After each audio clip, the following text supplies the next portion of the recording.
We'll guide you through what will be a rough weekend for our neighbors, marking 1 week since their lives were changed. And we want to thank you for inviting us to spend this part of the day with you.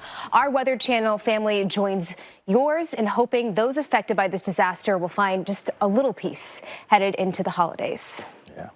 It's just a tough time for so many right there, and rain moving in today, that's just going to complicate a lot of things. Well, millions of kids start winter break. You being there this morning and continuing just to tell the story of the people of Mayfield and how much help that they need. Something that's not going to help Alex in the next couple of days is going to be the rain and then the cold behind that, as you just heard Reynolds mention.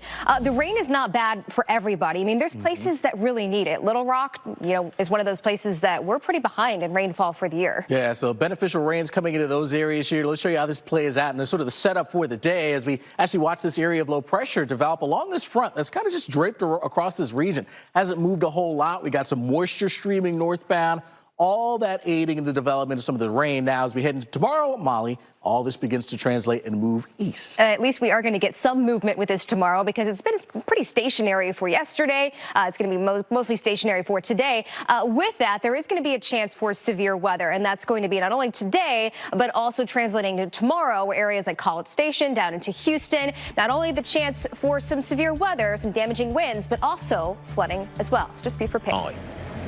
All right, thanks so much, Reynolds. Just so many stories coming out of the communities there that have been hit hard, no doubt about it. Don't want the rain. Fortunately, nothing severe is anticipated. But even when you think about the community that just went through something like this, a rumble of thunder or a bolt of lightning, I think especially for the kids, I mean, there's going to be some anxiety there. But again, no severe weather. It's mainly going to be a rain event. I wish we could get some warmer weather in this area because you look at what's happened in December. Oh, my goodness. I mean, it's just been record after record that's been broken as far as warm temperatures go. I mean, one of these things is not like the other, right? I mean, cold records compared to warm records, it's not even close out there. And when we were showing this earlier this week, that warm tally was in the 4,000s. So we've added at least 1,000 records to that. And so when you look at this, there's no surprise what we're seeing. December has been warm for a majority of us, and it continues to be warm when you look down to the south. Yeah. More records could fall yet again here for us. Adding to that number. Yeah, get ready for that there. From Texas into the rest of the southeast, we got temperatures well up into the 70s here for our day. Shreveport could tie that record of 79 degrees. And just a sampling of some of the spots tomorrow that'll be either,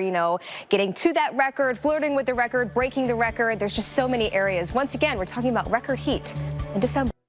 I'll tell you, there hasn't been a whole lot of clearing of cars of snow across the country this year. At least we got to talk about the elephant in the room as far as the white Christmas probabilities, because, this is the historical probability of seeing a white Christmas. And then we have to show you what's been going on this year. And it's not great. Current snow cover out there for us, 28%.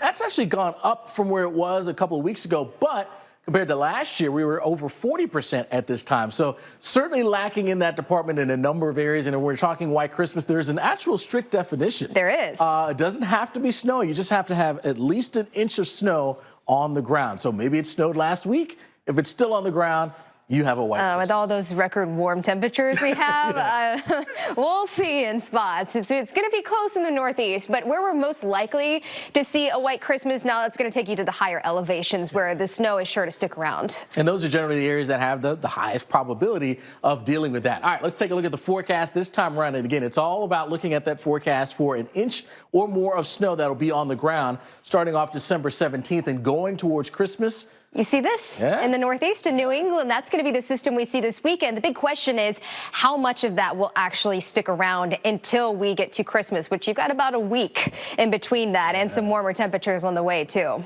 right, Portland, Maine, that's one of those spots that we'll be looking through pretty closely. Look at the white Christmases through the years, going back decades. And it looks like back in the 60s, 70s, 80s, we were talking more than half of the decades there that we saw white Christmases. A little less than that, though, lately. You can kind of see the stark contrast between what we saw in the past and what we've been seeing recently. So we want to take you to the weekend snow that we're expecting in places like Maine. And yeah, we're going to see about 6 to 7 inches of snow across the I-95 corridor, Portland and surrounding areas. But again, the question is how much of it sticks around? Yeah, that is the question. But it will no doubt be the most snow you've seen so far this year. There's the forecast with those temperatures in Molly. Tuesday 38, but I mean, there's a chance. You're saying there's a chance. We'll be right back. And collect those precious memories. It's just going to be, the rain is just adding insult to injury. That's really the only way to put it. The good news is that we will see this rain lift out as we head into the weekends. This is not going to be a super prolonged event, but even at that, with all of the debris that we have on the ground, that can cause some flooding because it might be blocking maybe some storm drains. It might be blocking the regular flow of water through these communities. So that's going to be something that we have to watch out for. We might be seeing flooding in areas that you usually don't see it. So as we look closer into the city of Mayfield, we will see rain at least for the first half of Saturday. I think we'll see some improvements in the second half of Saturday towards the evening time frame. But then we see cold air move in. As the cold front moves through, yes, it's going to allow the drier air to move in and move out some of the rain, but it also is going to usher in some extremely cold nights. So we're talking about Sunday morning as well as Monday morning, all the way down into the 20s, and a lot of us staying below that freezing mark as we head into the upcoming week. So not only, Alex, do we have to deal with the rain and what's going on right now with the thunder and the lightning moving through, not any severe weather, but it's also going to be the cold after this too.